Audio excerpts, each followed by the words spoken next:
नमस्कार दोस्तों। बुद्ध की कहानी तो हम सबने सुनी है ना। लेकिन आज हम जानेंगे उस कहानी के पीछे की कहानी। आखिर ऐसा क्या हुआ कि एक राजकुमार ने अपना सब कुछ, राजपाट, परिवार, सब कुछ छोड़कर संन्यास ले लिया। ये सिर्फ एक व्यक्ति की कहानी नहीं है, ये उस क्रांति की कहानी है जिसने सिद्धार्थ को बुद्ध बना दिया। चलिए इस पूरी बात को जरा गहराई से समझते हैं। तो सबसे पॉपुलर कहानी क्या है? यही कि राजकुमार सिद्धार्थ ने एक बूढ़ा आदमी, एक बीमार इंसान, एक शव और फिर एक सन्यासी को देखा और बस उनका मन बदल गया, वो सब कुछ छोड़कर निकल पड़े। लेकिन जरा सोचिए, क्या ये कहानी इतनी सीधी सादी हो सकती है? डॉक्टर अंबेडकर जैसे कई बड़े विचारकों ने इस पर एक बहुत ही लॉजिकल सवाल उठाया। क्या ये सच में हो सकता है कि 29 साल का एक राजकुमार जिसने एक पूरी जिंदगी जी है, उसने इससे पहले कभी किसी बूढ़े या बीमार इंसान को देखा ही ना हो? ये बात थोड़ी अजीब लगती है ना? तो अगर ये चार नज़ारे ही असली वजह नहीं थे, तो फिर वजह क्या थी? देखिए, बुद्ध के सन्यास के पीछे की असली वजह सिर्फ कुछ दृश्य नहीं थे, बल्कि वो पूरा का पूरा दौर था, वो समय जिसमें वो जी रहे थे। असली कहानी है 6ठी शताब्दी ईसा पूर्व के उस भारत की, जहां समाज में, अर्थव्यवस्था में, लोगों की सोच में हर तरफ एक जबरदस्त उथल पुथल मची हुई थी। और इसी उथल पुथल ने वो जमीन तैयार की जिस पर बुद्ध जैसे एक क्रांतिकारी का जन्म हुआ। चलिए उस दौर में चलते हैं। जरा कल्पना कीजिए एक ऐसे समय की जब सब कुछ बदल रहा था। टेक्नोलॉजी बदल रही थी, इकोनॉमी बदल रही थी, पूरा समाज बदल रहा था। हर तरफ एक तूफान सा आया हुआ था।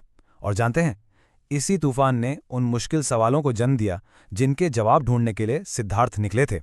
तो सवाल यह है कि इतना बड़ा बदलाव आखिर शुरू कहां से हुआ? आप यकीन नहीं करेंगे, इसकी शुरुआत हुई एक छोटी सी चीज से, एक धातु से, लोहा। जी हाँ, लोहे के औजार और हल आए और उन्होंने गंगा के घने जंगलों वाले मैदानों को साफ करके खेती के लायक बना दिया। इससे जो हुआ वो एक एग्रीकल्चरल रेवोल्यूशन था। पैदावार इतनी ज्यादा बढ़ गई कि लोगों के पास जरूरत से कहीं ज्यादा अनाज इकट्ठा होने लगा।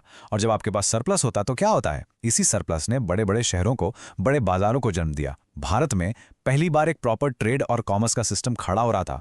और देखिए, ये तो सीधा सा हिसाब है। जब पैसा और व्यापार बढ़ता है तो समाज में नए पावरफुल लोग भी तो सामने आते हैं, है ना?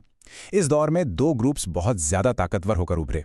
पहले थे वैश्य, यानी कि ट्रेडर्स और मर्चेंट्स, जिनके पास अब बेहिसाब दौलत थी। और दूसरे थे क्षत्रिय, यानी राजा और शासक, जिनकी ताकत, टैक्स और अपनी बड़ी बड़ी सेनाओं की वजह से पहले से कई गुना ज्यादा बढ़ चुकी थी। लेकिन यहीं पर एक बहुत बड़ी प्रॉब्लम थी। समाज में पैसा और पावर, ये तो नए लोगों के हाथ में आ गया था, पर समाज में इज्जत और सम्मान का जो पुराना सिस्टम था, वो जस का तस था, वो नहीं बदला। और बस यहीं से एक बहुत बड़े टकराव की, एक बहुत बड़े कॉन्फ्लिक्ट की नींव पड़ी। तो देखिए, ये टकराव था क्या? उस समय का समाज ना एक अजीब सी कश्मकश में फंसा हुआ था। एक तरफ थी पुरानी वैदिक व्यवस्था जो कहती थी कि सम्मान जन्म से मिलेगा और इस सिस्टम में ब्राह्मण सबसे ऊपर थे। और दूसरी तरफ थी नई सच्चाई, नई हकीकत, जहां असली पावर पैसे और एक्शन से आ रही थी, जो अब वैश्यों और क्षत्रियों के हाथ में थी। तो आप समझ रहे हैं, एक पुरानी दुनिया और एक नई दुनिया अब सीधे सीधे आमने सामने आके खड़ी हो गई थी। तो जाहिर सी बात है, ये जो नए पावरफुल ग्रुप्स थे वो पुराने सिस्टम से खुश बिल्कुल नहीं थे। और क्यों होते? सोचिए, जो वर्ण व्यवस्था थी वो बहुत कठोर थी। वो उन्हें वो इज्जत नहीं देती थी जो उनके पैसे और पावर के हिसाब से मिलनी चाहिए थी। उस पुराने सिस्टम में तो व्यापार करने को, पैसा कमाने को अच्छा काम ही नहीं माना जाता था। और एक सबसे बड़ी प्रैक्टिकल प्रॉब्लम थी, बड़े बड़े यज्ञों में हजारों लाखों जानवरों की बलि दे दी जाती थी। अब आप सोचिए, जिस इकॉनमी का आधार ही खेती हो, उसके लिए ये कितना बड़ा नुकसान था। उन्हें अपने खेत जोतने के लिए बैल चाहिए थे, न कि यज्ञ की आग में जलाने के लिए। अब देखिए, जब भी समाज में इतनी बड़ी उथल पुथल होती है, इतना मंथन चलता है, तो क्या होता है? नए आइडियाज, नए विचार जन्म लेते हैं। और उस दौर में भी ठीक यही हुआ। इसी टकराव और बेचैनी के बीच से भारत के इतिहास की शायद सबसे बड़ी वैचारिक क्रांति ने जन्म लिया। हम इसे जानते हैं श्रमण आंदोलनों के नाम से। ये श्रमण कौन थे? ये वो नए थिंकर्स थे, वो सन्यासी थे जो पुराने तौर तरीकों को छोड़कर सच की खोज में अपने नए रास्ते बना रहे थे। और अब जो मैं आपको बताने वाला हूं वो आपको शायद हैरान कर देगा। उस दौर में कोई एक या दो नए विचार नहीं आए थे। बौद्ध ग्रंथों के हिसाब से उस एक ही समय में 62, जी हां, 62 अलग अलग फिलॉसफीज और मूवमेंट्स चल रहे थे। आप सोच सकते हैं, ये विचारों का एक महाविस्फोट था। पूरा का पूरा समाज बेचैन था और हर कोई नए जवाब तलाश रहा था। और मजे की बात यह थी कि ये सारे नए आंदोलन कुछ बेसिक बातें कह रहे थे जो सीधे सीधे पुराने सिस्टम पर हमला थीं। पहली बात, इंसान की कीमत जन्म से नहीं उसके कर्म से होती है। दूसरी, उन्होंने वर्ण व्यवस्था का खुलकर विरोध किया। तीसरी, उन्होंने अहिंसा यानी नॉन वायलेंस पर बहुत जोर दिया, जो एग्रीकल्चर के लिए फायदेमंद थी। और चौथी और सबसे जरूरी बात, उन्होंने कहा कि मोक्ष के लिए, मुक्ति के लिए किसी पुजारी या यज्ञ की जरूरत नहीं है। आप अपने ज्ञान और अपनी कोशिशों से खुद ही वो रास्ता पा सकते हैं। तो इन 62 आंदोलनों में से 2 ऐसे थे जो सबसे ज्यादा सफल हुए और आज तक हमारे साथ हैं, जैन धर्म और बौद्ध धर्म। और यहाँ एक बहुत दिलचस्प बात है, ये कोई इत्तेफाक नहीं था कि इन दोनों के फाउंडर्स महावीर और बुद्ध दोनों ही क्षत्रिय राजकुमार थे। वो उसी नए पावरफुल क्लास से आते थे जो अब समाज और धर्म में भी अपनी सही जगह, अपना सम्मान मांग रहा था। तो अब आप पूरी तस्वीर देख सकते हैं। सिद्धार्थ गौतम कोई अकेले आसमान से नहीं टपके थे। वो उस जबरदस्त सामाजिक और वैचारिक क्रांति के, उस इंटेलेक्चुअल रेवोल्यूशन के सबसे ब्रिलियंट और सबसे सक्सेसफुल प्रोडक्ट थे। उन्होंने अपने समय की बेचैनी को, लोगों के मन में उठ रहे सवालों को किसी से भी बेहतर समझा और उनका सबसे सटीक, सबसे पावरफुल जवाब दिया।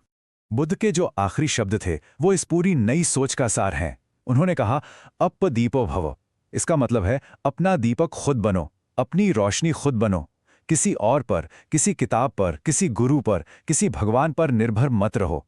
अपनी मुक्ति का रास्ता तुम्हें अपनी समझ से खुद खोजना होगा। यही उस नए दौर की आत्मा थी, सेल्फ रिलायंस, खुद पर भरोसा।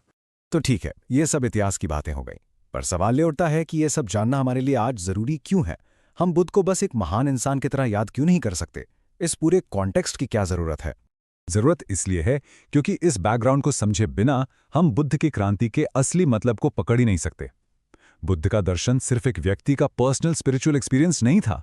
नहीं, ये उस पूरे युग की जरूरत का एक जवाब था, एक बहुत बड़ी सामाजिक, आर्थिक और वैचारिक जरूरत का। सोचिए, उन्होंने वर्ण व्यवस्था को चुनौती देकर बराबरी का रास्ता दिखाया। उन्होंने अहिंसा की बात करके उस समय की एग्रीकल्चरल इकोनॉमी को सपोर्ट किया। और सबसे बढ़कर उन्होंने हर इंसान को ये हक दिया कि वो अपनी मुक्ति खुद पा सकता है, जिससे लोगों को एक नया आत्मसम्मान मिला। उनका दर्शन, आप कह सकते हैं, एक ऐसी दवा थी जिसकी उस बीमार समाज को उस वक्त सबसे ज्यादा जरूरत थी। और यही इतिहास आज हमें भी कुछ सोचने पर मजबूर करता है। आज हमारी दुनिया भी तो एक बहुत तेज बदलाव से गुजर रही है ना? टेक्नोलॉजी, इकोनॉमी, सोसाइटी, सब कुछ कितनी तेजी से बदल रहा है। पुरानी मान्यताएं, पुराने सिस्टम, सब पर सवाल उठ रहे हैं। तो सवाल यह है कि आज के इस उथल-पुथल भरे दौर में हमें और आपको किन नए विचारों की, किन नई फिलॉसफीज की जरूरत है? ये सवाल मैं आपके लिए